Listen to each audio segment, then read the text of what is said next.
Welcome back to Lina's Romantasy collection. If you love the fake dating trope but wish the boyfriend was a little more growly, then you are going to be obsessed with today's story. We have a broke heroine, a snobby family, and an alpha king who decides that fake dating isn't enough for him. Trust me, the way he handles her ex-boyfriend is satisfying on a spiritual level. Do me a favor, if you want more possessive alphas in suits, smash that like button right now. And if you're new, hit subscribe so you don't miss the next upload. Now, let's see what happens when you accidentally hire a king for 500 bucks.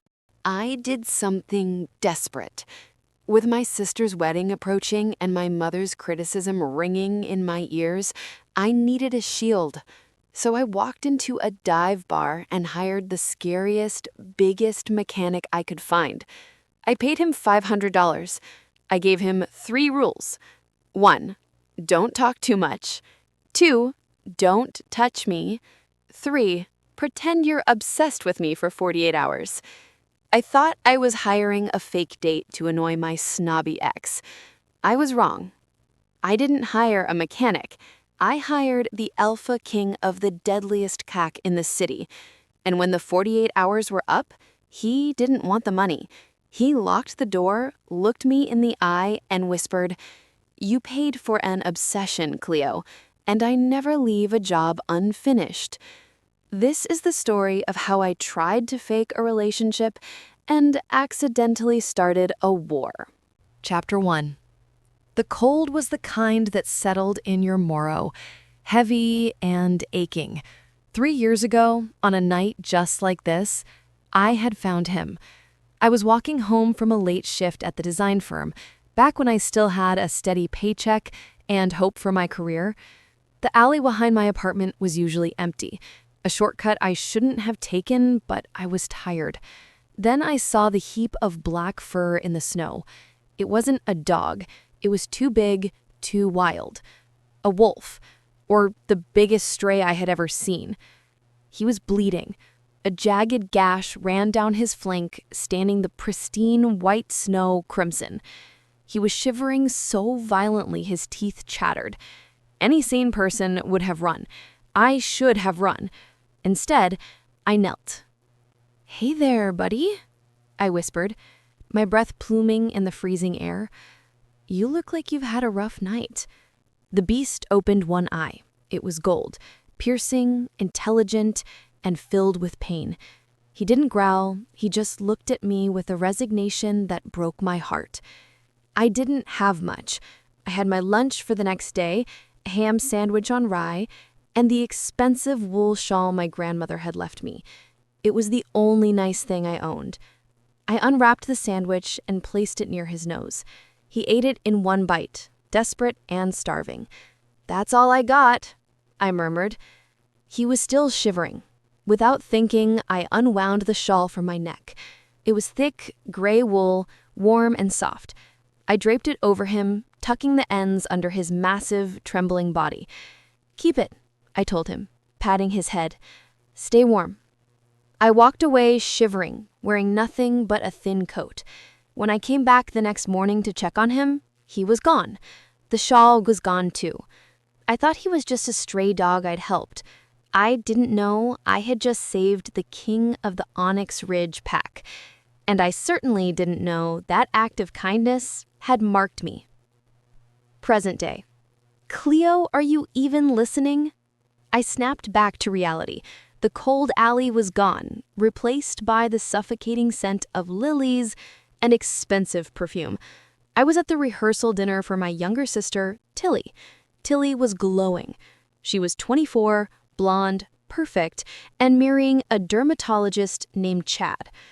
"I'm listening," I lied, stabbing a piece of dry chicken with my fork. "Good," Tilly beamed, looking around the table at her bridesmaids, all of whom were 22 and size zeros. "Because I was saying, maybe you shouldn't walk down the aisle, Cleo. You could just manage the guest book." My mother nodded in agreement. "It might be better, dear. You know, visually. standing next to these fresh-faced girls. It just highlights that you're old, I supplied, my grip on the fork tightening. I'm 32, Mom, not a fossil. In bridal years, that's ancient till... And you're still single. It's just sad. Everyone asks about it. Why is Cleo alone? Is she barren? Is she difficult? The table went quiet. Chad looked uncomfortable. My pride, which had been taking a beating for years, finally snapped. I'm not alone, I blurted. Tilly blinked. What? I'm not single, I said, my voice rising. I have a boyfriend. We've been dating for months. He's amazing. He's big, strong, very masculine.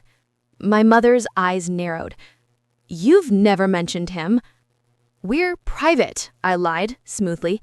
But he's coming to the wedding tomorrow. You'll meet him then. Silence. Then Tilly smirked. Okay, Cleo, if he exists, bring him. But if you show up alone again, you're manning the guest book. I was a dead woman walking. As soon as the dinner ended, I sprinted to my car and had a panic attack in the parking lot. I didn't have a boyfriend. My last boyfriend was Preston, the investment banker who dumped me on my 30th birthday because I didn't fit his trajectory. Since then, my love life had been a series of dates with men who wanted a mother, not a partner. I need a man, I whispered to the steering wheel. I need a large, scary, convincing man. In 12 hours. I drove to the only place open at 11 p.m. on a Tuesday, the Rusty Sprocket. It was a biker bar on the edge of town, the kind of place where the floor was sticky and the men looked like they chewed glass for fun. I walked in, clutching my purse. I was wearing a floral dress from the rehearsal dinner, looking like a lost librarian. I scanned the room. Too drunk, too old, too incarcerated. Then I saw him. He was outside the back door, visible through the window, working on a massive motorcycle. He was enormous. He wore a grease-stained gray t-shirt that strained against muscles that looked carved from granite. He had dark hair that fell into his eyes, a shadow of stubble on a square jaw, and a stillness about him that screamed danger. He looked like he could snap a pool cue with 2 fingers. Perfect, I breathed. I marched outside.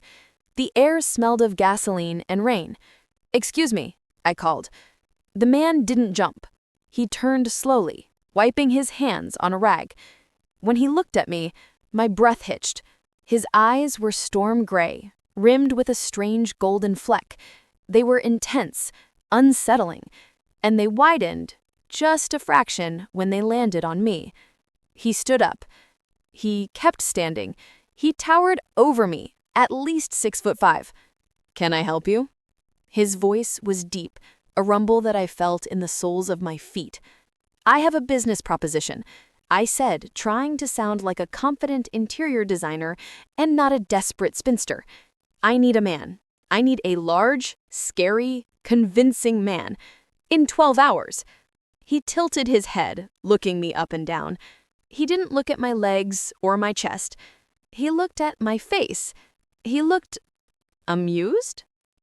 What kind of service? I need you to be my boyfriend for 48 hours, starting tomorrow morning. Thorne Blackwood, king of the Onyx Ridge Pack, owner of half the real estate in the city and the most lethal predator on the continent, looked at the tiny human woman standing in front of him. He recognized her scent instantly. Vanilla and rain.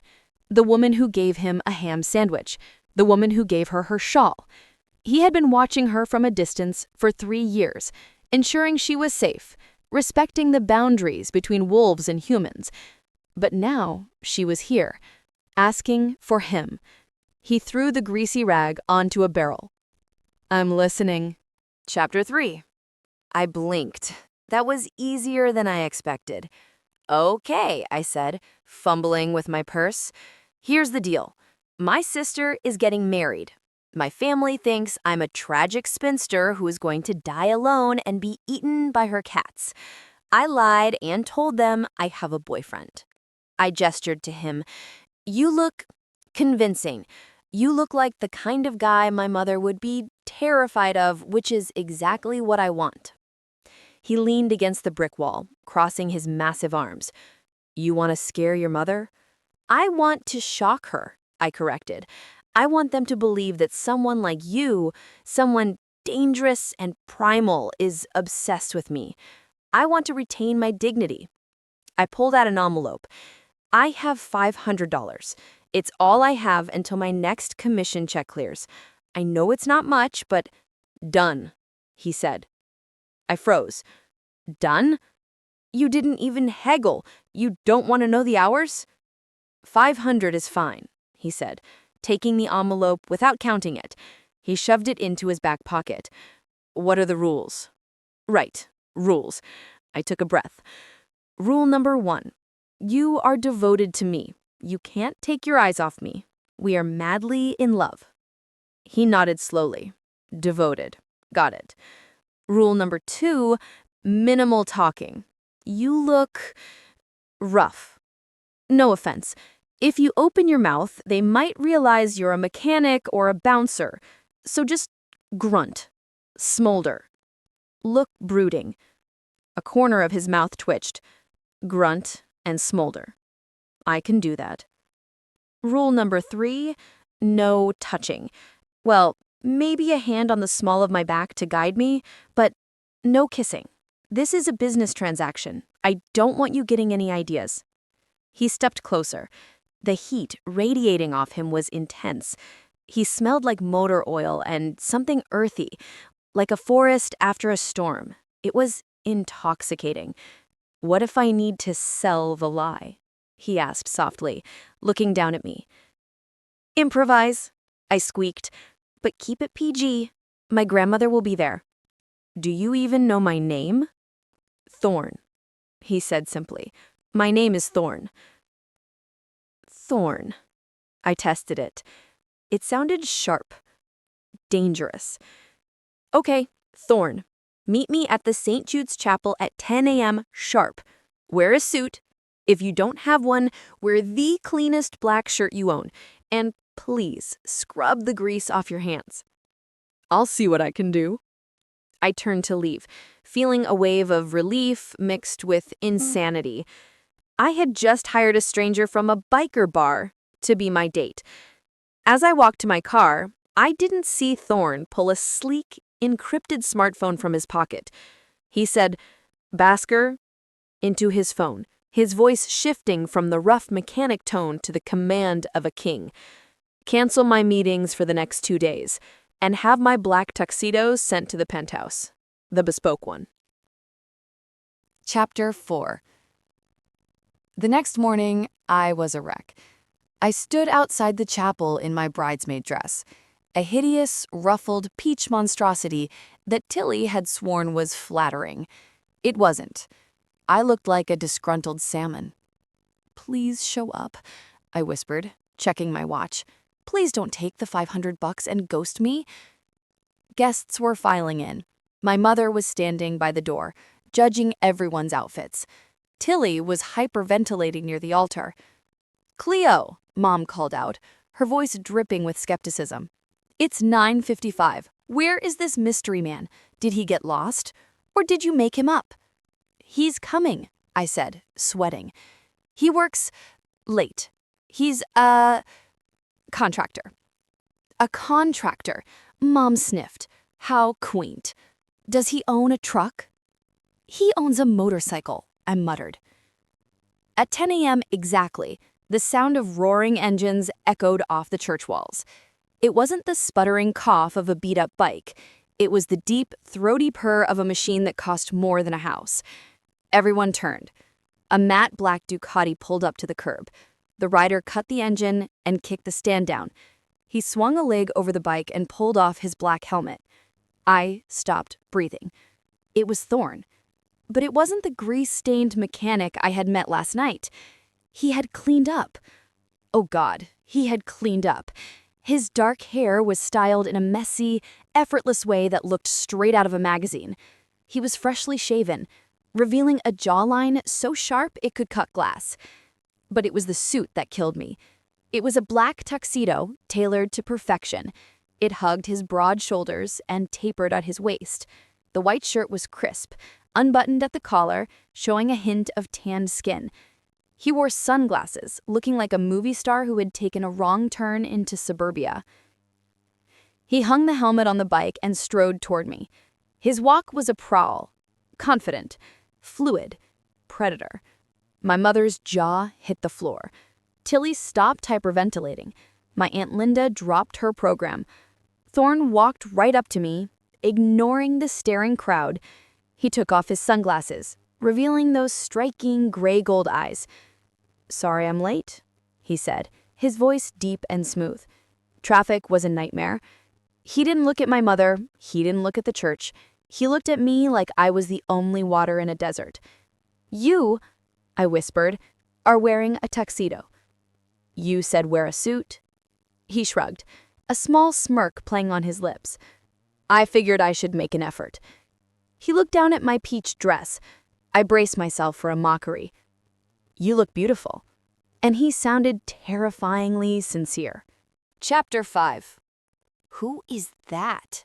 Tilly hissed, appearing at my elbow. She wasn't looking at me. She was staring at Thorne with wide, hungry eyes. "That," I said, trying to keep my voice steady as I looped my arm through Thorne's, "is Thorne, my boyfriend." Thorne looked down at Tilly. He didn't smile. He gave her a polite, cold nod. "You must be the bride. Cleo has told me so much about you." "She has?" Tilly squeaked.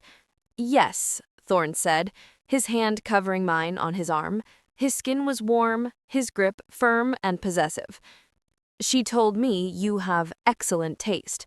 Though," he glanced at my dress, "I prefer Cleo in blue. It matches her fire." I stepped on his foot. "Subtle," I tried to convey with my eyes. "Be subtle." Thorne ignored me. We walked into the church. The air changed. Usually when I walked into a family event, I felt invisible. Or worse, I felt like a disappointment. But with Thorne beside me, I felt like I was walking with a weapon. People parted for us. The whispers started immediately. Who is he? Is he famous? Look at the way he holds her. We sat in the second pew, reserved for family. Preston was there. Of course he was. My ex-boyfriend was a friend of the groom. He was sitting in the row behind us, wearing a gray suit that probably cost a fortune, looking smug. He saw me and smirked. "Hey, Cleo. Nice dress. Very puffy." Then he saw Thorne. Preston's smirk faltered.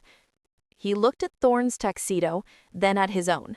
He looked at Thorne's shoulders, then at his own. "Who's this?" Preston asked, his voice tight. I opened my mouth to introduce him as a contractor, but Thorne beat me to it. He turned in the pew, draping his arm along the back of the seat so it rested protectively behind my head. He looked at Preston with bored, lethal eyes. "I'm the man who replaced you, and judging by the cheap cut of your jacket, I'm an upgrade." Preston turned purple. "I beg your pardon? I have a Harvard MBA. Who are you?" Thorne didn't answer. He just turned back to me, reached up and tucked a loose curl behind my ear. His fingers grazed my neck, sending a shiver down my spine. "Ignore him, love," he whispered, loud enough for Preston to hear. "Don't let the noise distract you." "You're taking this job too seriously," I hissed under my breath, my face burning. "You just insulted a banker." Thorne leaned in, his lips brushing my ear. "I'm just getting started. You paid for a boyfriend, Cleo.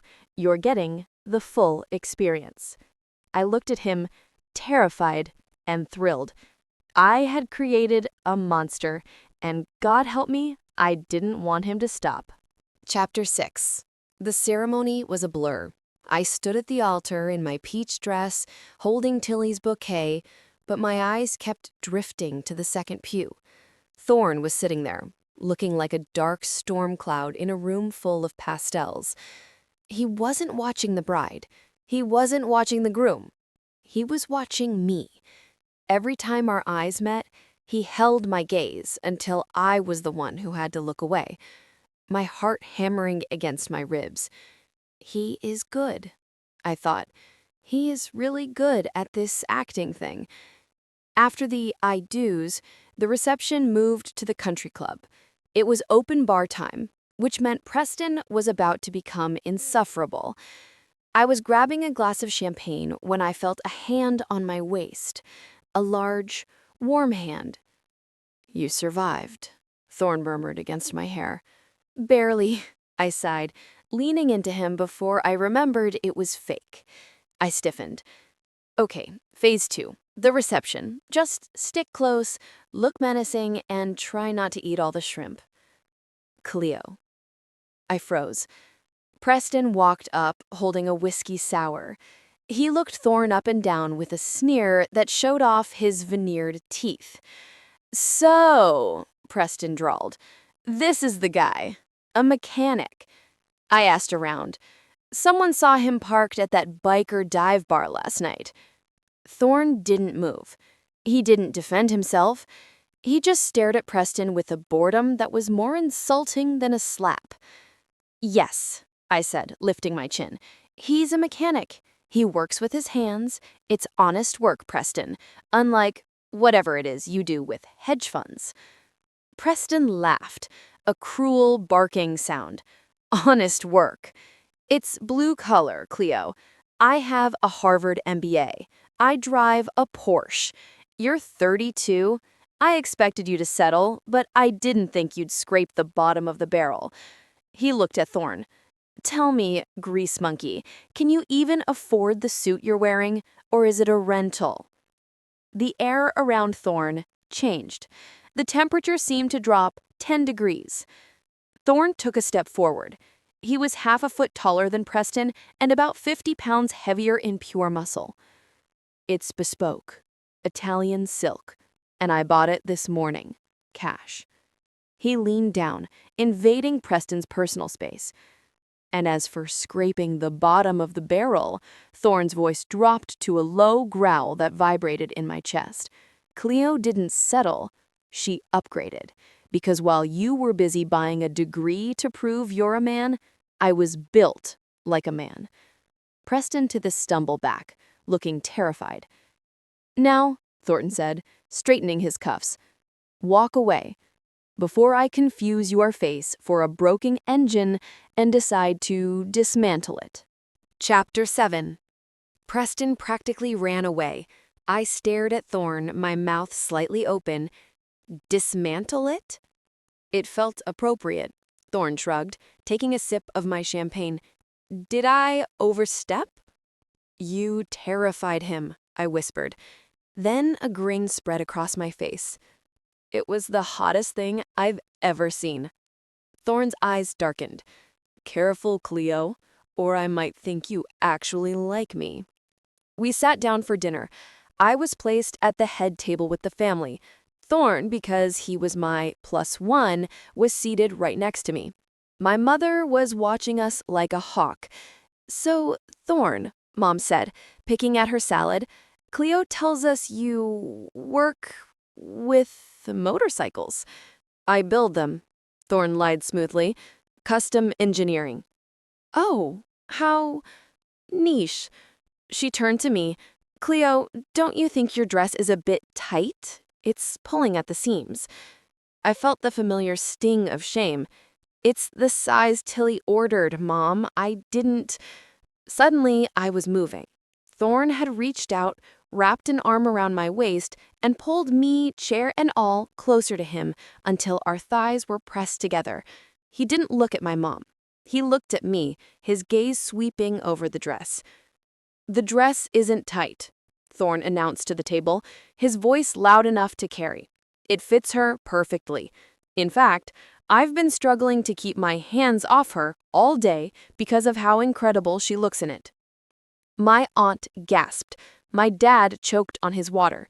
Thorne lifted my hand to his lips, kissing my fingers one by one, watching my mother the whole time. "Cleo is the most breathtaking creature in this room," he said, his tone leaving no room for argument. Anyone who says otherwise needs to get their eyes checked. My mother's mouth snapped shut. Under the table, I kicked his shin. Ouch, he muttered, not breaking character. Too much, I hissed through a fake smile. She stopped talking, didn't she? He whispered back, resting his hand possessively on my knee. I looked at my mother, who was now quietly eating her salad. He was right. It worked.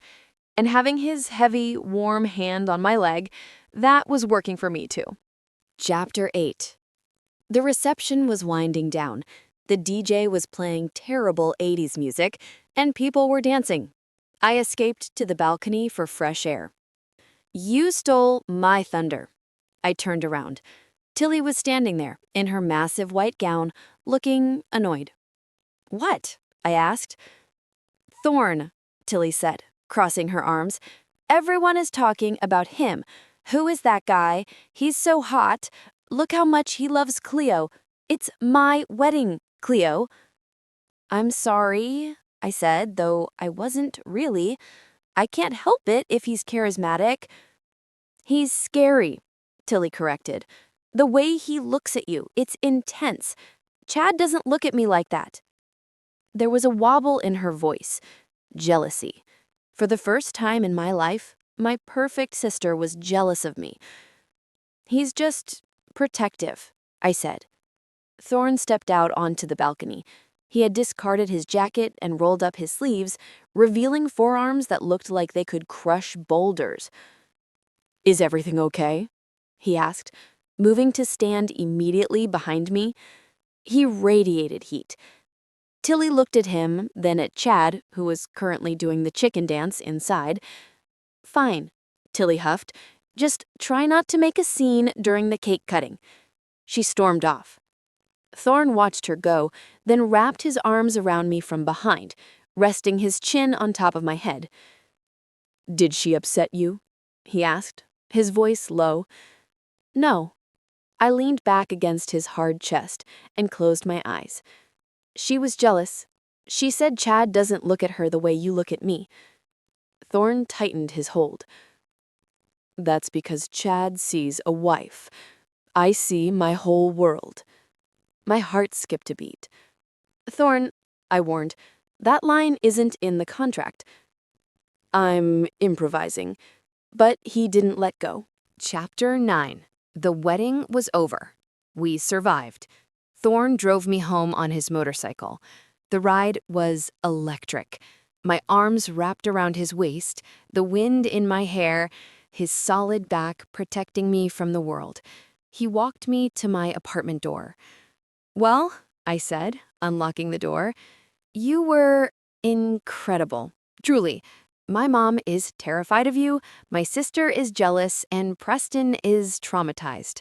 Best $500 I ever spent. Thorne leaned against the doorframe. He looked tired, but his eyes were still alert. Get some rest, Cleo. Goodbye, Thorne, I said, feeling a strange pang of sadness. Good night, he corrected. I went to sleep thinking I'd never see him again.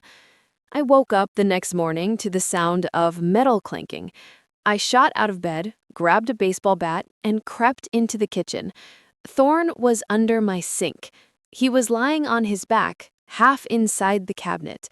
He wasn't wearing the tuxedo anymore. He was wearing jeans and a tight black t-shirt that was currently riding up, showing a strip of tanned, muscular stomach. Thorne? I shrieked, lowering the bat. What are you doing? How did you get in? He slid out from under the sink and sat up, wiping grease off his hands with a rag. You gave me a key last night, in case of emergencies, and your sink has been dripping for 3 hours. It was annoying me. I gave you a key because I was tipsy, and the contract is over. The wedding is done. The faucet needed a washer, he said, standing up. He filled the room. And your front door lock is flimsy. I fixed that too. You fixed my lock? I replaced it with a deadbolt. You live in a bad neighborhood, Cleo. I stared at him. He slept over? Or he came back? Why are you still here? He walked over to the fridge, opened it and frowned at the contents, old yogurt and wine. He said, "Because the job isn't done." Chapter 10. The job is done, I insisted, marching into my bedroom and grabbing my purse. I came back and slapped the envelope of cash onto the counter. $500, as agreed. Thank you for your services. You can go now. Thorne looked at the envelope like it was a napkin. He didn't pick it up. Your mother called you at 8 a.m. How do you know that? I answered your phone, he said. You what? She asked if I was still here, Thorne said, leaning against the counter and crossing his arms. I told her I was making you breakfast. She sounded impressed. She invited us to a barbecue next weekend. I groaned, putting my face in my hands. You were supposed to be a weekend fling. Now I have to fake date you for another week? The contract said until the family pressure subsided, Thorne quoted. It hasn't subsided. It's just shifted. If I leave now, they'll say I dumped you. You'll be the spinster again. I looked up at him. He was right. Damn him. I can't afford you for another week, I said quietly. I'm broke, Thorne. This 500 is it. Thorne reached out and pushed the envelope back toward me. I don't want your money, Cleo. Then why are you doing this? I asked, frustrated. Why are you fixing my sink and answering my mom's calls? You're a mechanic. Shouldn't you be at work? Thorne's eyes softened. He reached out and tucked a messy curl behind my ear, a gesture that was becoming dangerously familiar. Let's just say I have some vacation time, he lied, and maybe I don't like seeing people get bullied, even by their own mothers. So you're doing this out of pity? I asked, my pride bristling. No, he said. His voice dropped to that rumble that made my knees weak. I'm doing it because I want to. Keep the money. Buy some real food. He turned and walked toward the door. I'll pick you up at 6 for dinner. Wear something comfortable. I didn't agree to dinner, I yelled after him. It's part of the package, he called back. See you at 6. The door clicked shut, the new, heavy deadbolt clicking solidly. I stared at the envelope. I had hired a fake boyfriend, but somehow I felt like I had accidentally adopted a bodyguard, a very large, very bossy bodyguard who smelled like trouble. Chapter 11. Thorne picked me up at 6 o'clock on the dot. I opened the door expecting him to see him in his leather jacket or grease-stained t-shirt. Instead, he was wearing a dark navy button-down shirt with the sleeves rolled up to the elbows and dark jeans that fit him criminally well. He looked like the cover of a romance novel about a rugged billionaire who leaves the city to chop wood, which, ironically, was half true. You cleaned up again, I said, leaning against the doorframe. I thought mechanics lived in coveralls. I have a life outside the garage, Cleo, he said, his eyes sweeping over my jeans and sweater. You look nice. Comfortable. Comfortable is code for not trying hard, I muttered, locking the new deadbolt behind me. Comfortable means you aren't wearing that peach abomination, he corrected, offering me his arm. Let's go. We didn't take the bike. We walked. The evening air was crisp, and the city lights were just starting to flicker on. He took me to a small Italian place a few blocks away. It wasn't fancy, red checkered tablecloths, candles stuck in old wine bottles, but the smell of garlic and basil was heavenly. I'm paying for my half, I announced as we sat down. And don't pry that I'm the man routine. I have $18 in my wallet, and I intend to spend exactly 9 of them. Thorne looked at the menu, a ghost of a smile playing on his lips. Understood. You can buy the garlic bread. The date, and it felt alarmingly like a real date, was dangerous. Thorne asked questions, real questions. He wanted to know why I became a designer, because I like fixing broken spaces. He wanted to know why I stayed in this city. stubbornness. He listened with an intensity that made me feel like I was the only person in the universe. In return, I tried to pry into his life. So, Thorne. No last name, no history, just a guy who fixes bikes and wears custom-made suits to weddings. Are you a spy? A hitman? A bored prince in hiding? He took a sip of his wine, his gray-gold eyes locking onto mine over the rim of the glass. I'm just a man who knows what he wants, he said cryptically. And what do you want? I asked, my voice barely a whisper. He reached across the table, his thumb brushing my knuckles. The contact sent a jolt of electricity straight to my core. I want to make sure you eat something other than dry wedding chicken. He deflected smoothly, but the way he looked at me said something else entirely. It said, you. When the check came, I slapped my crumpled $10 bill on the table before he could reach for his wallet. My share, I declared triumphantly. Thorne looked at the bill, then at me.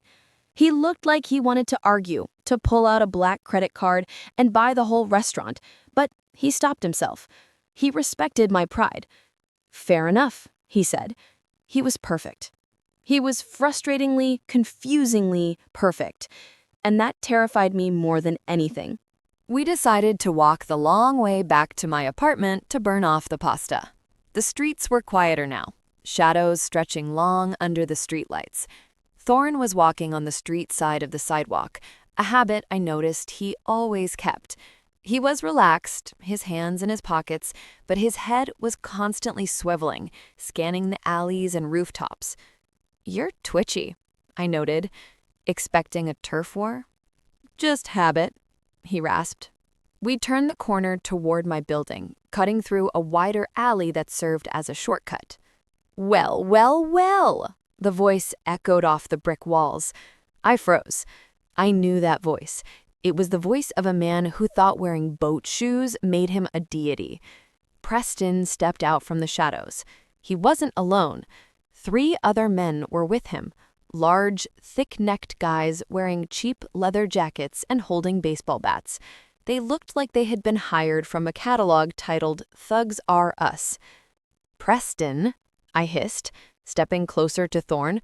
What are you doing? Are you insane? Preston smirked, adjusting his silk tie. He looked confident, probably because he had backup. I didn't appreciate being disrespected at the wedding, Cleo, and I certainly didn't appreciate your mechanic threatening me. He gestured to the thugs. I thought it was time we taught him a lesson about social hierarchy. You can't just talk to a Harvard MBA that way. Thorne didn't move. He didn't tense up. He actually sighed, a sound of deep, profound boredom. Harvard, Thorne deadpanned. You really lead with that, don't you? Get him, Preston ordered, pointing a manicured finger at Thorne. Run, Thorne, I screamed, grabbing my purse to use as a weapon. I have pepper spray. I'll hold them off. Thorne looked down at me, amused. Hold my jacket, he said calmly, shucking off his navy shirt to reveal a white undershirt that clung to his chest. He handed me the shirt. Thorne, I screamed as the first thug swung a bat. Thorne didn't even shift his stance. He caught the bat with one hand. Thwack. He caught it. Mid-swing. The thug looked confused. Thorne looked annoyed. Force equals mass times acceleration, Thorne lectured in a monotone voice. You have mass, but you lack acceleration. He twisted the bat out of the guy's hand and tossed it aside like a toothpick. Then he shoved the guy. The thug flew. Literally flew. He landed in a pile of garbage bags 10 feet away. The other 2 rushed him. Thorne moved like water. He ducked a punch, grabbed the second guy by the belt, and hoisted him into the air, depositing him gently but firmly inside an open dumpster.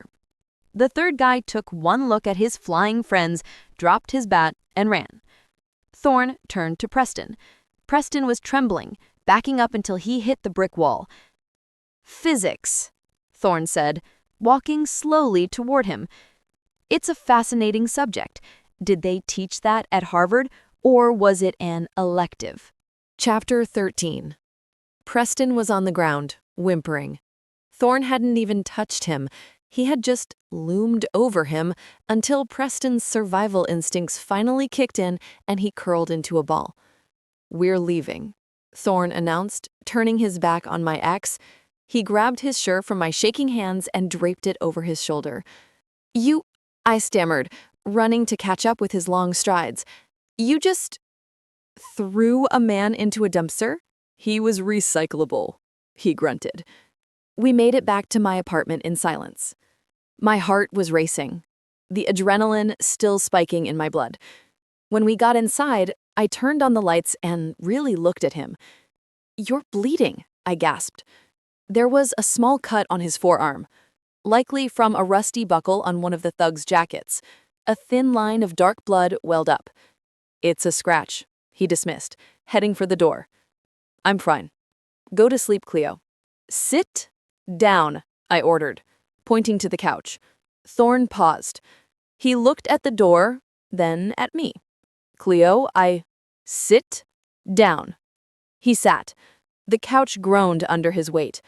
I ran to the bathroom and grabbed my first aid kit, which consisted mostly of expired antiseptic and cartoon band-aids. I knelt between his spread knees, uncapping the hydrogen peroxide. "This might sting," I whispered. I dabbed the cut. Thorne didn't flinch. He watched me, his gaze heavy and unreadable. Being this close to him was overwhelming. I could smell the adrenaline on him, mixed with that forest rain scent. I could feel the heat radiating from his skin. "Why didn't you run?" he asked, quietly. "In the alley. You tried to fight them. They were going to hurt you. You were outnumbered." "I'm never outnumbered by men like that," he murmured. "But you stood in front of me. You weigh 120 pounds soaking wet, and you tried to shield me." I looked up. His face was inches from mine. His eyes were searching mine, looking for something. "You're my fake boyfriend." I tried to joke, though my voice trembled. "I have to protect my investment." Thorne didn't laugh. He reached out, his large hand cupping my jaw. His thumb traced my lower lip. "You are dangerous, Cleo Vane. More dangerous than any man in that alley." My breath hitched. "Thorne," he leaned in. I thought he was going to kiss me. I wanted him to kiss me. But he pulled back abruptly, standing up. "All patched up," he said, his voice rough. "Lock the door behind me." Chapter 14. I didn't sleep that night. Every time I closed my eyes, I saw Thorne catching that baseball bat. The ease of it, the terrifying strength. He wasn't just a mechanic. Mechanics didn't talk about physics while fighting three men. Mechanics didn't move like apex predators. And he wasn't just a fake boyfriend anymore. Not to me. But he was dangerous. Violence hung around him like a second skin. And I was Cleo Vane, the girl who cried when she killed a spider. We were different species. The next morning, I called him. "We need to talk," I said. "I'm outside." Of course he was. I went downstairs. He was leaning against his motorcycle, drinking coffee. He looked fresh, rested, and impossibly handsome. "Here." He handed me a coffee. 2 sugars, oat milk. He remembered my order from the wedding breakfast. "Thorne," I said, ignoring the coffee, "I can't do this anymore." His expression went blank. "Do what?" "This," I gestured between us. "The fake dating, the bodyguarding, throwing people into dumpsters. It's too much." He set his coffee down on the bike seat. "Did I scare you last night?" "Yes," I exclaimed. "No, maybe. You didn't scare me, but the situation scared me. Preston is crazy, but you were lethal, Thorne. I saw it. You didn't just fight them, you dismantled them. Who are you?" "I told you. I'm a man who protects what's his." "But I'm not yours," I argued, my voice cracking. "I'm a client, a broke client who can't afford to get dragged into a turf war or whatever violent life you lead. I'm just a designer, I want a boring life. I want safety. I took a breath, steeling myself. I'm firing you. For real this time. Go back to your life, Thorne. Let me go back to mine. I expected him to argue.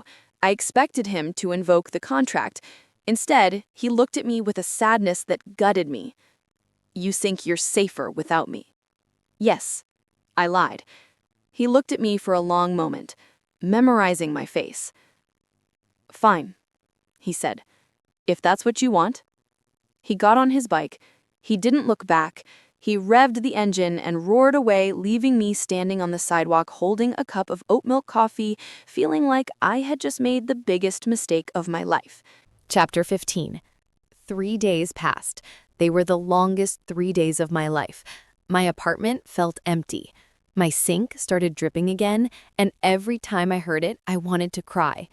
I walked to work looking over my shoulder, expecting Preston or his goons, but no one bothered me. It was quiet. Too quiet. On Friday night, a cold snap hit the city. The temperature plummeted, freezing rain turning the sidewalks into glass. I was walking home from the grocery store, shivering in my coat. I turned onto my street and stopped. There was a figure sitting on my front stoop. A large, dark figure huddled against the cold. My heart leapt into my throat. Thorne? I hurried closer. It wasn't Thorne. It was just a shadow cast by the trash cans. I let out a shaky breath, unlocking my door. I was losing my mind. I walked into my apartment and froze. The window was open. The fire escape window. I had locked it. I was sure I had locked it. Hello, Cleo. I spun around. Sitting in my armchair, in the dark, was Thorne. He wasn't wearing his suit. He was wearing tactical gear, black cargo pants, a heavy jacket, and combat boots. He looked exhausted. He looked terrifying. Thorne? I whispered, dropping my grocery bag. What are you doing here? I fired you. He stood up. I know. And I stayed away. For 3 days. He walked toward me. He didn't stop until he was looming over me, blocking out the light from the street lamp outside. But then the temperature dropped, he said, his voice rough. It's freezing outside, Cleo. So? I stammered. You have a home. Go there. I couldn't, he admitted, because I remembered. Remembered what? 3 years ago, he said intensely. I was freezing. I was bleeding. And you didn't leave me. You gave me a shawl. You kept me warm. He reached out, grabbing my cold hands in his warm ones. I tried to stay away. I tried to respect your wishes. But there are wolves circling Cleo, real ones. And I am not leaving you out in the cold, not when you're the one who saved me from it. I stared at him confused. Wolves? What are you talking about? Thorne didn't answer. He turned his head toward the window, his body tensing, a low growl rumbling in his chest that sounded entirely unhuman.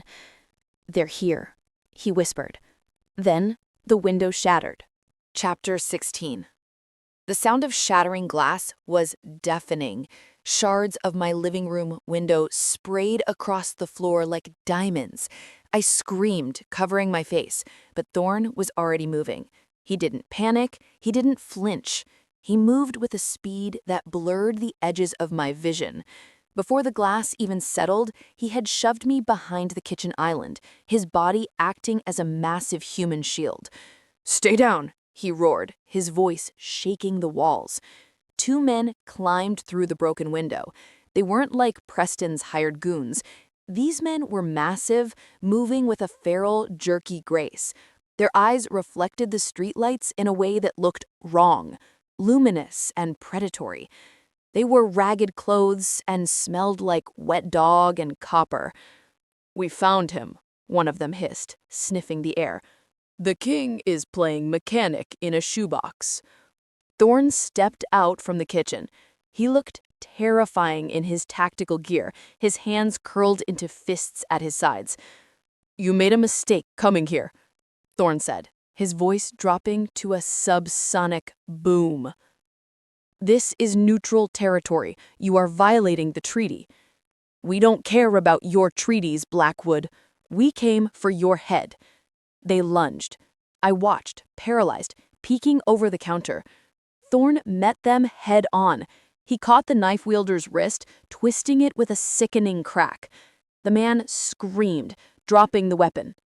Thorne spun, landing a kick to the man's chest that sent him flying back through the broken window and onto the fire escape. The second man tackled Thorne. They crashed into my coffee table, splintering wood everywhere. Thorne didn't fight like a boxer. He fought like an animal. He bit. He clawed. He slammed the man's head into the floor with a force that cracked the floorboards. "Cleo, go!" Thorne yelled, struggling to keep the man pinned. "Get to the motorcycle." "I'm not leaving you," I screamed, grabbing a heavy cast iron skillet from the drying rack. I ran forward and swung the skillet with all my might. Clang! While the attacker was distracted, I hit him right on the base of the skull where the bone is thinnest. He slumped over, unconscious. Thorne shoved the body off him and stood up, chest heaving. He looked at me, then at the skillet, wide-eyed. "You have a skillet?" "It's Le Creuset. It's heavy. We have to move." Thorne grabbed my hand, his grip bruising. "There are more of them. We need a public place, somewhere with witnesses. They won't shift in front of humans." "Shift?" I asked, stumbling as he dragged me toward the door. "Shift into what?" "Later," he growled. "Run now." Chapter 17. We ran. We left my apartment, now a crime scene, and sprinted 3 blocks to Daisy's diner. It was the only place open 24/7, glowing like a neon beacon in the dark night. We burst through the doors, panting, wild-eyed. The diner was half full of truck drivers and college students. The smell of bacon and coffee hit me, grounding me. "Table for 2. Thorne barked at the terrified waitress, dragging me to a booth in the back corner. He sat me down, sliding in next to me instead of across. He kept his body angled toward the door, shielding me. "Thorne," I whispered, my hands shaking as I gripped the laminated menu. "You shouldn't have worn that bespoke suit in public, Thorne. It leaves a paper trail. Or pictures of the happy couple at the wedding are all over the internet." "Who were those men? They called you Blackwood. They called you King. What is going on?" Thorne wiped a streak of blood from his cheek. He looked at me with an intensity that made my stomach flip. "I told you," he said roughly. "I have enemies. Rich enemies." "Mechanics don't have enemies who climbed through windows with knives," I hissed. "You are lying to me. Are you a mob boss? A drug lord?" Before he could answer, the bell above the door chimed. Thorne stiffened. A low vibration started in his chest, a growl. I looked at the door. A man walked in. He was tall, wearing a long trench coat. He had a shaved head and a scar running from his eye to his jaw. He didn't look at the waitress. He looked straight at us. Behind him, 3 more men entered. They locked the diner door and flipped the sign to closed. The patrons went silent. "Varric," Thorne said, standing up slowly. "Thorne?" The scarred man smiled, revealing teeth that looked too sharp. "You look domestic, hiding behind a human female. How the mighty have fallen." "Leave her out of this," Thorne warned, stepping in front of me. "This is between alphas." "Oh, she's part of it now," Varric laughed. "She smells like you. Vanilla and fear." Varric signaled his men. They began to change. Their bones popped, their jaws elongated. Hair sprouted from their skin. I screamed. The truck driver screamed. In seconds, 3 massive gray wolves stood in the diner, snarling, drool dripping onto the linoleum. "Thorne," I whimpered, clutching his arm. They're monsters." Thorne didn't look back. He shoved me behind him, toward the kitchen doors. "I need you to run, Cleo," he said, his voice strangely calm. "Go out the back." "They'll kill you." "They can try," he said. One of the wolves lunged. I didn't run. I grabbed the pot of hot coffee from the nearby warmer and threw the scalding liquid straight into the wolf's face. Chapter 18. The wolf yelped, a high dog-like sound, and scrambled back, pawing at its face. "Run!" I screamed at Thorne. But Thorne didn't run. He looked at me, his eyes filled with a tragic, desperate apology. "Forgive me," he whispered. Then he turned to the wolves. He ripped his tactical vest open. He tore his shirt off. "Close your eyes, Cleo," he roared. I didn't close them. I couldn't. I watched as the man I had fake dated, the man who fixed my sink and threw my ex into a dumpster, fell to his knees. His spine arched, cracking audibly. His skin rippled. A scream tore from his throat, shifting into a guttural howl that shattered the diner windows. Black fur exploded from his skin. His snout pushed out, teeth lengthening into daggers. He grew and grew and grew until his clothes shredded and fell away. Standing in the middle of the diner wasn't a man. It was a monster, a massive midnight black wolf, easily twice the size of the others. He stood 7 feet tall on his hind legs before dropping to all fours, his claws gouging the tile floor.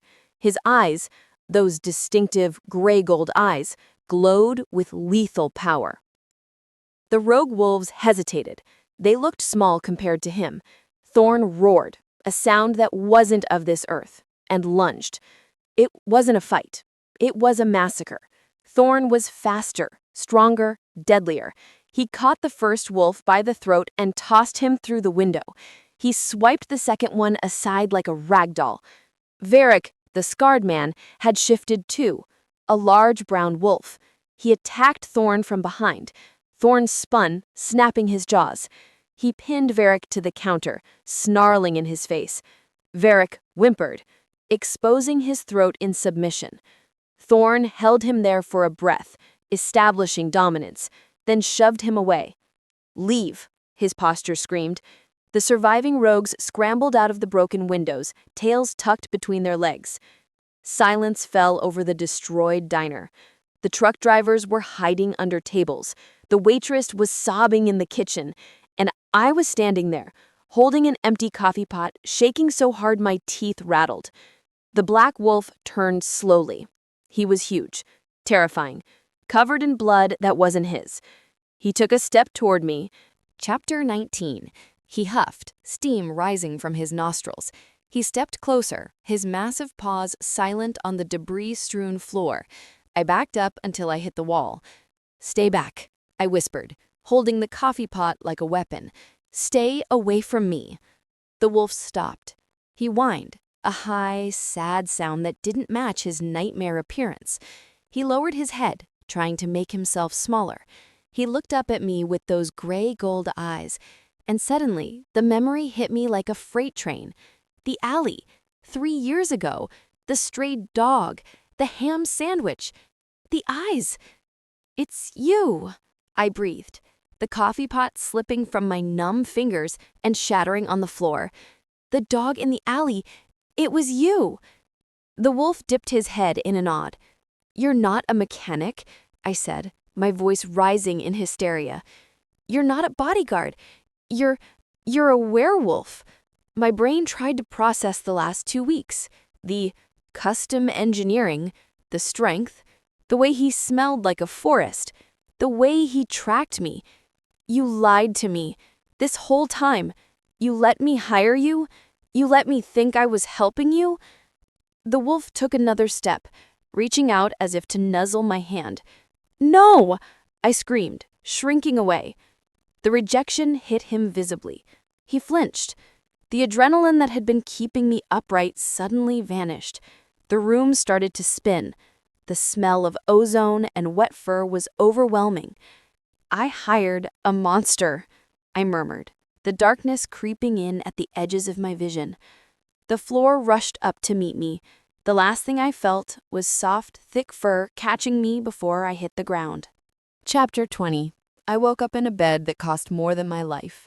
The sheets were silk, the pillows were clouds, and the ceiling was painted with a mural of the night sky. I shot up, gasping. I wasn't in my apartment. I wasn't in the diner. I was in a room the size of a ballroom, with floor-to-ceiling windows overlooking the entire city. "You're awake." I whipped my head around. Thorne was sitting in a chair by the window. He was human again. He was wearing gray sweatpants and a fresh t-shirt, but he looked wrecked. His eyes were red-rimmed, his hair messy. He looked like he hadn't moved in hours. "Where am I?" I croaked. "My home," he said quietly. "The penthouse. It's the safest place in the city. The security system is robust." I pulled the sheets up to my chin. "The wolves?" "Gone," he said. "They won't come back. I made sure of it." "You're a wolf," I stated. It sounded insane saying it out loud. "I am a lichen," he corrected gently, "and the alpha of the Onyx Ridge Pack." I laughed, a harsh, brittle sound. "Of course. You're not just a monster. You're the king of the monsters, and I paid you $500 to hold my purse." Thorne flinched. He stood up and walked toward the bed, stopping when I shrank back against the headboard. "I wanted to tell you," he said, "but I knew you would run. Humans, they don't handle our world well." "I'm handling it great," I said, pointing to my shaking hands. "I'm doing fantastic, Thorne. I just found out my fake boyfriend eats deer for breakfast." "I eat omelets," he said, a ghost of a smile touching his lips. "And I took the job because I owed you. You saved my life, Cleo. That night in the alley, I would have died without you." "So this was pity?" I asked, tears stinging my eyes. "A charity case for the poor human who fed the dog?" "No," he growled, the alpha tone slipping out. "It was never pity. It was gratitude. And then it was obsession. I couldn't stay away." He reached into his pocket and pulled out something gray and folded. He placed it on the bed between us. It was my wool shawl. It was clean, folded perfectly. "I kept it," he whispered. "For 3 years. It smells like you." I stared at the shawl. I felt a crack in my chest. It was too much. The lies, the danger, the intensity. "I want to go home," I said quietly. "Cleo, your apartment is a crime scene. It's not safe." "I don't care," I said, swinging my legs out of bed. "I want to go to a hotel. I want to be away from you.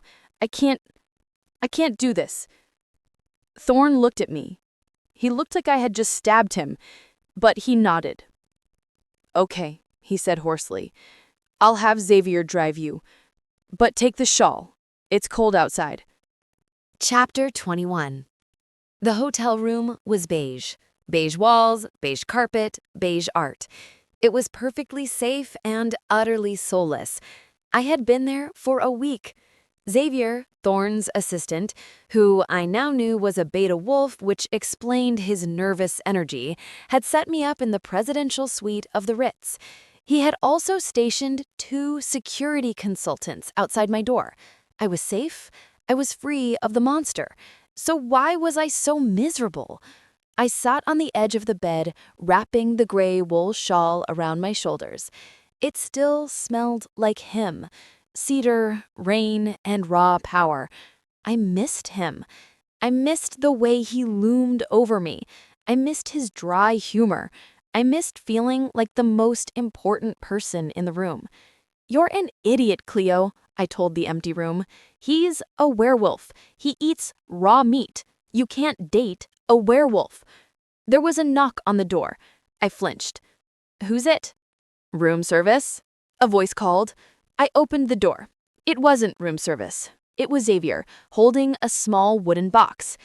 "He told me not to disturb you, but he writes a lot when he's sad." Xavier handed me the box and fled.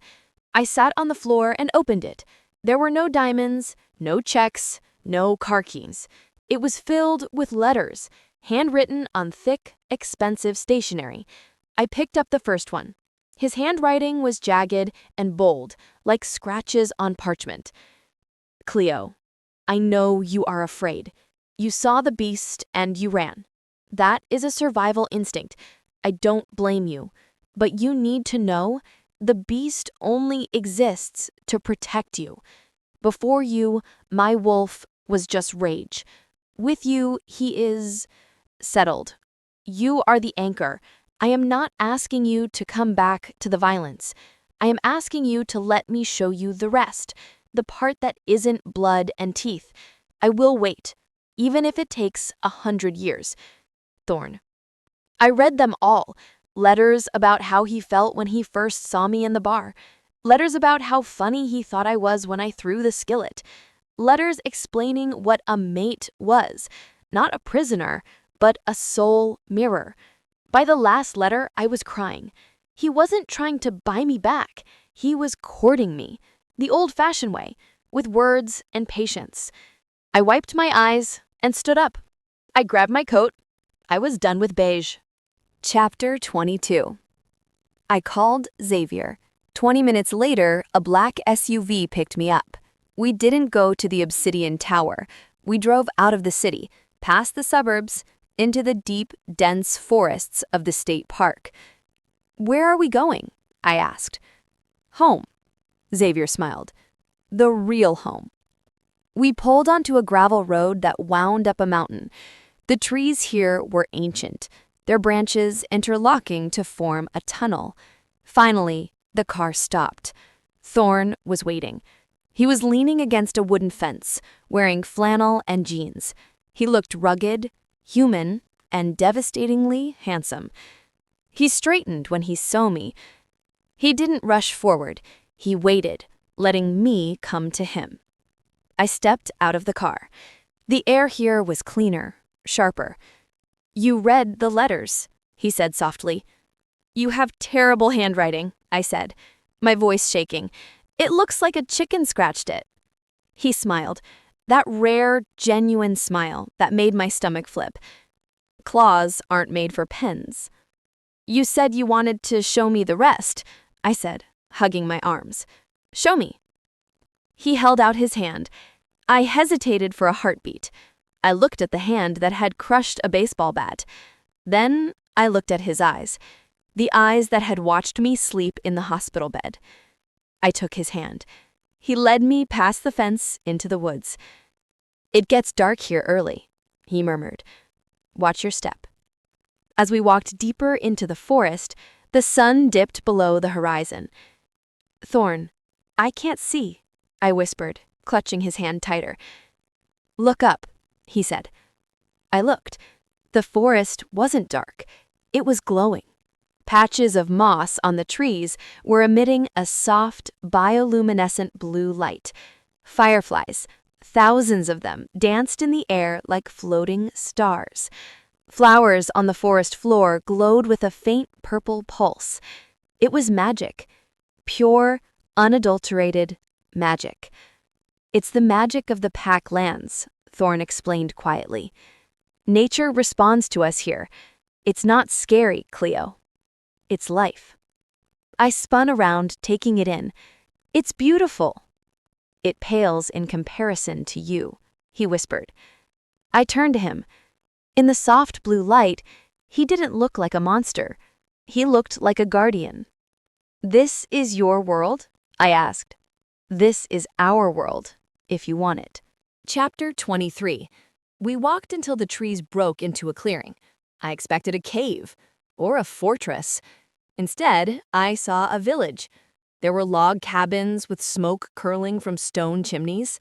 There were gardens. There were string lights hung between trees. And there were people. Families. Kids running around chasing puppies. No, wolf pups. This is the Pack? I asked, stunned. It looks like a summer camp.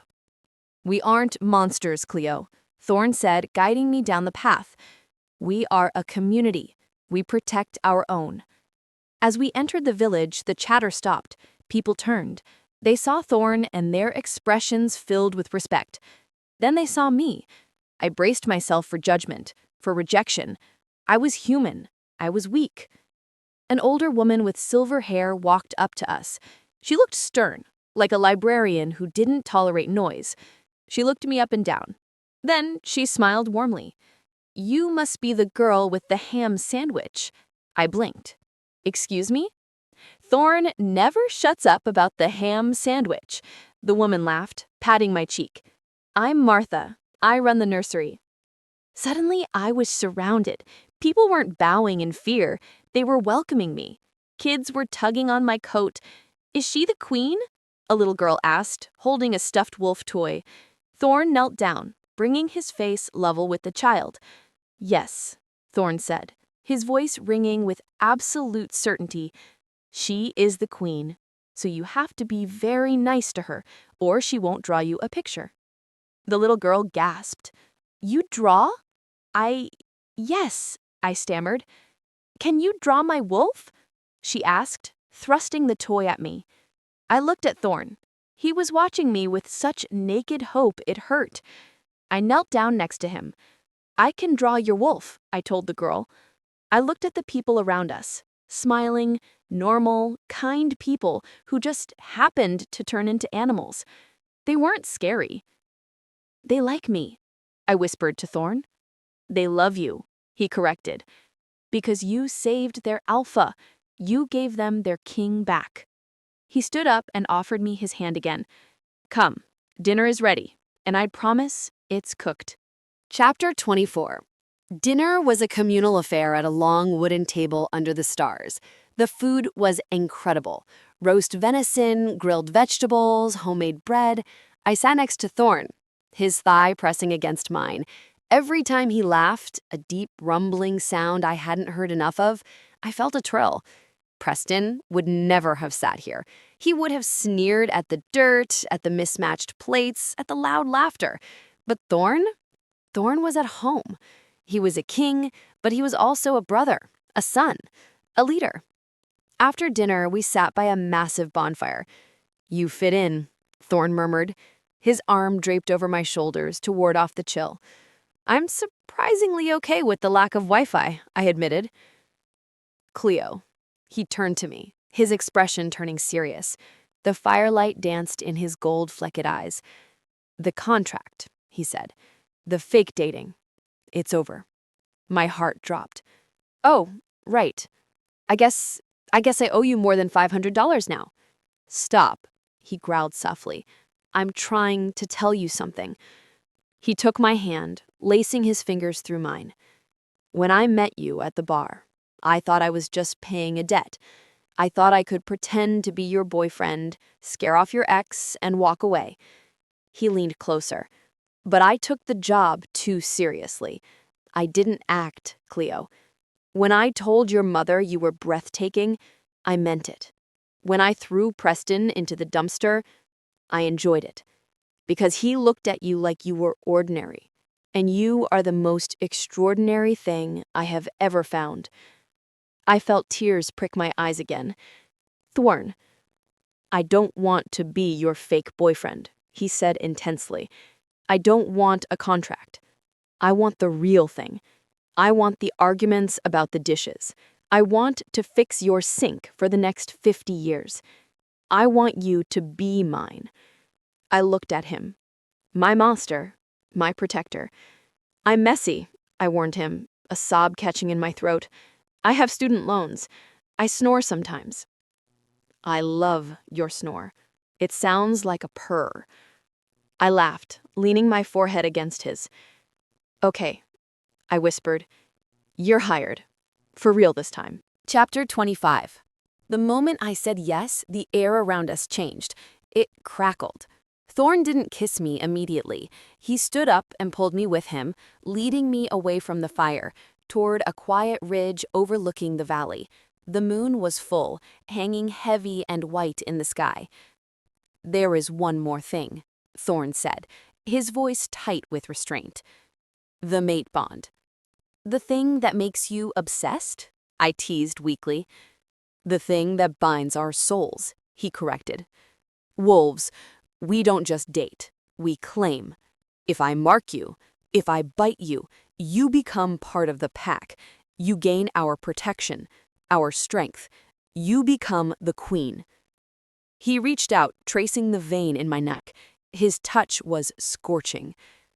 "It is permanent, Cleo. There is no divorce in my world. If you let me mark you, you are stuck with me. Forever." I looked out at the valley, at the glowing forest, at the village below. Then I looked at Thorne.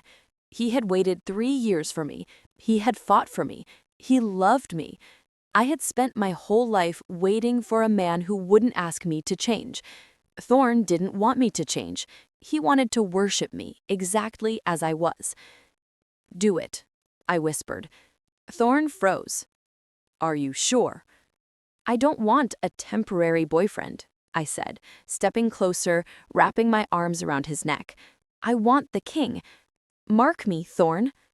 He groaned, a low, animalistic sound of pure want.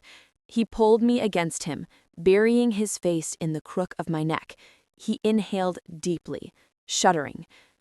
"My queen," he rasped. Then he bit me. It wasn't painful like I expected. It was a sharp pinch followed by a rush of liquid heat, like whiskey flooding my veins. I gasped, clutching his shoulders. I felt it.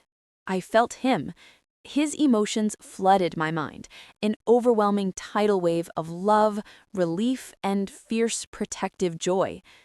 I wasn't just Cleo Vane anymore. I was part of something ancient. He pulled back, licking the mark on my neck to seal it. "You're glowing," he whispered, looking at me with awe. I looked down at my hands.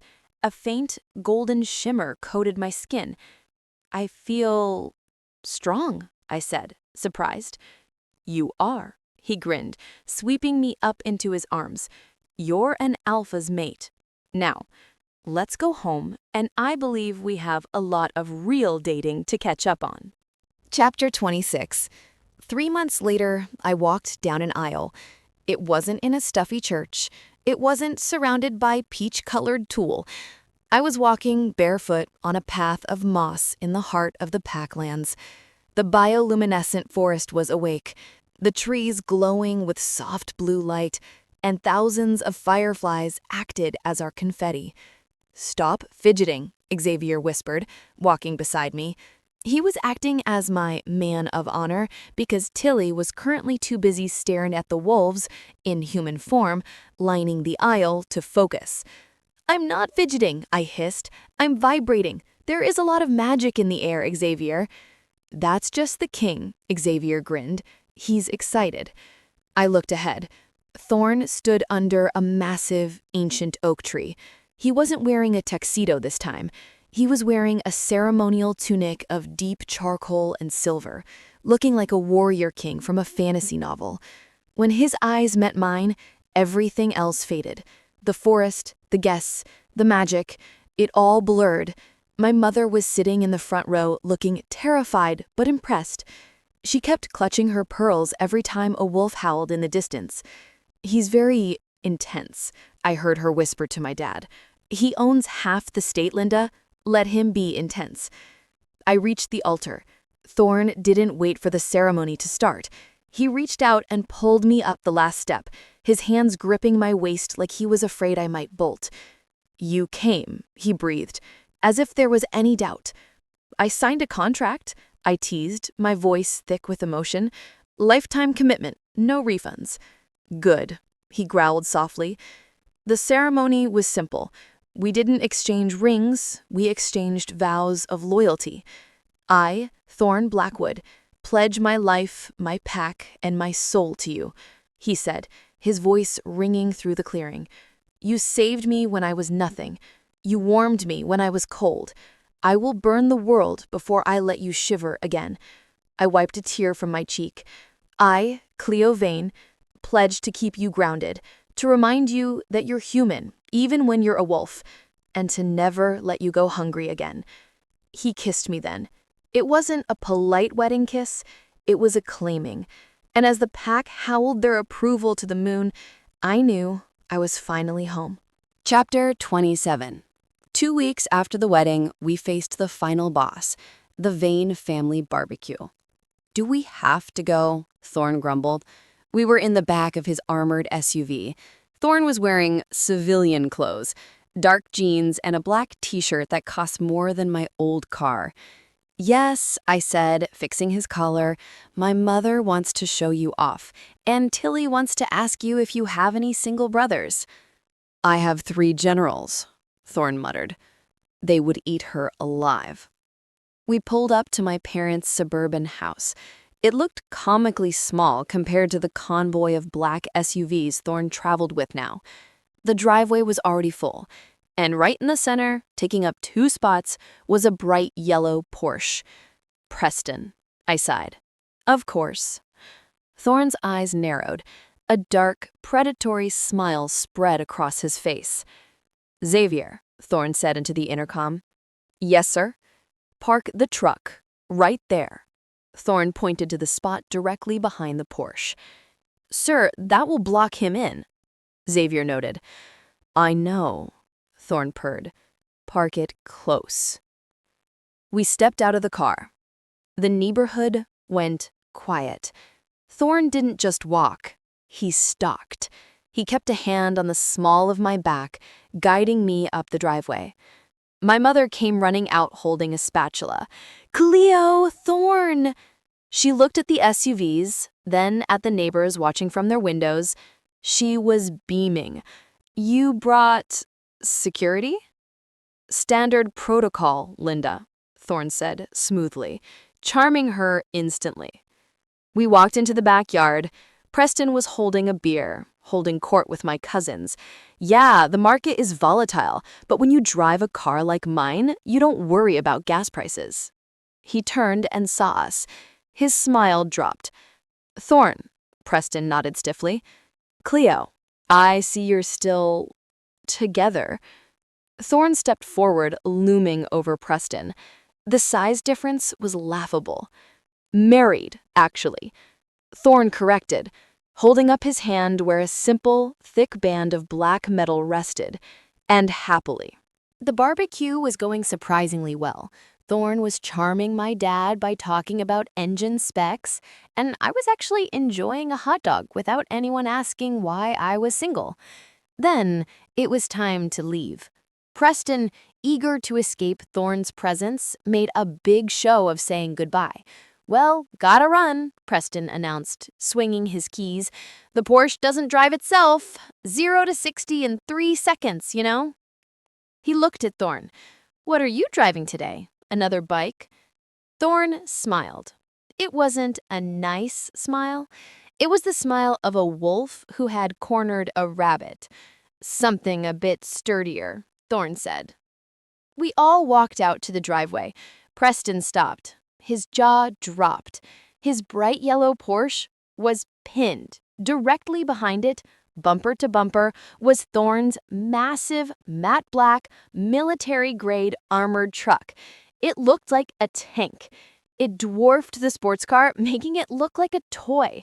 The truck's tires were taller than the Porsche's roof. "My car!" Preston shrieked. "You blocked me in! That is a $100,000 machine!" Thorne walked over to the truck. He didn't get in. He just leaned against the massive tire, crossing his arms. "I don't think I will," Thorne said calmly. "I think we're going to stay for dessert. Linda said there was pie." "You can't do this," Preston sputtered. "Do you know who I am?" Thorne stepped away from the truck. The air grew heavy. The playful husband vanished, replaced by the alpha king. "I know exactly who you are. You are the man who treated my wife like she was disposable. You are the man who thought a degree made you a king." Thorne patted the hood of the massive truck. "My valet parked my tank on your toy, Preston. Apologies, but you'll have to wait until I'm ready to leave, and I have a very big appetite for pie." Preston looked at the truck. He looked at Thorne. He looked at the security guard standing by with folded arms. He slumped. "Fine." I laughed. I couldn't help it. I grabbed Thorne's hand. "I love you," I whispered. "I know." He winked. "Now let's go get that pie." Chapter 29. Later that night, we were back at the penthouse. The city lights twinkled below us through the floor-to-ceiling windows. I was sitting on the counter in the kitchen, eating leftover pie straight from the tin. Thorne was standing between my knees, his hands resting on my hips. "You were petty today," I teased, feeding him a forkful of cherry pie. "I was protective," he corrected, swallowing. "There is a difference. You blocked a Porsche with a tank, Thorne. That is petty." He annoyed me, and he looked at you. His expression sobered. He reached out, his thumb tracing the mark on my neck, the spot where he had claimed me. "Are you happy, Cleo? This life, the guards, the politics, the wolves, it's not the boring life you wanted." I put the fork down. I looked at him. Really looked at him. The man who had waited in the cold for me, the man who learned to love my snoring, the man who made me feel powerful. I didn't want a boring life. I just wanted a life where I didn't feel alone. And with you, I'm never alone. Thorne's eyes burned with gold fire. "Never," he vowed. "You are stuck with me." He leaned in, capturing my lips in a kiss that tasted of cherries and forever. He lifted me off the counter, carrying me toward the bedroom. "Thorne," I gasped, breaking the kiss. "The pie." "Forget the pie," he growled against my neck. "I'm still hungry." I laughed, wrapping my legs around his waist as he carried me into the dark. I paid $500 for a fake boyfriend. I got a king, and he was worth every penny. Chapter 30. 6 months later. It was the first snowfall of the year. I stood by the floor-to-ceiling window of the penthouse, watching the city turn white. It looked exactly like the night I had found him in the alley 3 years ago. "You're brooding," a deep voice vibrated behind me. Thorne wrapped his arms around my waist, pulling me back against his solid chest. He was warm, always so warm. "I'm not brooding," I smiled, leaning my head back on his shoulder. "I'm remembering. It's freezing out there." "It is," he agreed, resting his chin on my head. "Good thing I'm not stuck in an alley tonight." "Good thing," I whispered. He turned me around, his gray gold eyes searching mine. He looked happier now. The darkness that used to cling to him was gone, replaced with a quiet confidence. "I have something for you," he said. He reached into his pocket and pulled out a piece of paper. It looked old, wrinkled, and had a coffee stain on the corner. I gasped. It was the napkin from the Rusty Sprocket, the one where I had scribbled our original fake boyfriend contract in red pen. 1. Devoted. 2. Minimal talking. 3. No touching. "I found this in your old purse when we were moving boxes," Thorne said. "You kept it." "I kept it as a reminder," I admitted, my cheeks flushing, "of how stupid I thought I could hire a king for $500. Thorne laughed, a low sound that vibrated through me. "I've made some edits," he said, handing me a pen. He flipped the napkin over. On the back, in his jagged, claw-like handwriting, he had written a new list. The new contract. 1. Devoted. Forever. 2. Maximum talking, even when you snore. 3. Constant touching. Mandatory. "It looks legally binding," I teased, fighting back tears. "It is," he growled playfully. "Pack law. No takebacks." He took the pen from my hand and tossed it on the table. Then he reached for the back of the sofa, picking up the gray wool shawl. The shawl. He wrapped it around my shoulders, pulling it tight, cocooning me in his scent and the memory of how we started. "You saved me with this shawl, Cleo. You warmed a monster, and you made me a man. I will spend every day of the rest of my life trying to pay you back." "You don't owe me anything, Thorne. I said, reaching up to cup his face. The debt is paid. We're even. No. He kissed me, slow and deep. I'm just getting started. He scooped me up into his arms, carrying me toward the fireplace where a warm fire was crackling. Where are we going? I laughed. To hold rule number 3, he murmured against my neck. Constant touching. I think I can agree to those terms. I smiled, burying my face in his neck. I paid the alpha to be my fake boyfriend. He took the job seriously. But as he laid me down by the fire, looking at me like he was my entire world, I knew the truth. He hadn't just taken the job. He had taken my heart, and I wasn't asking it back. The end.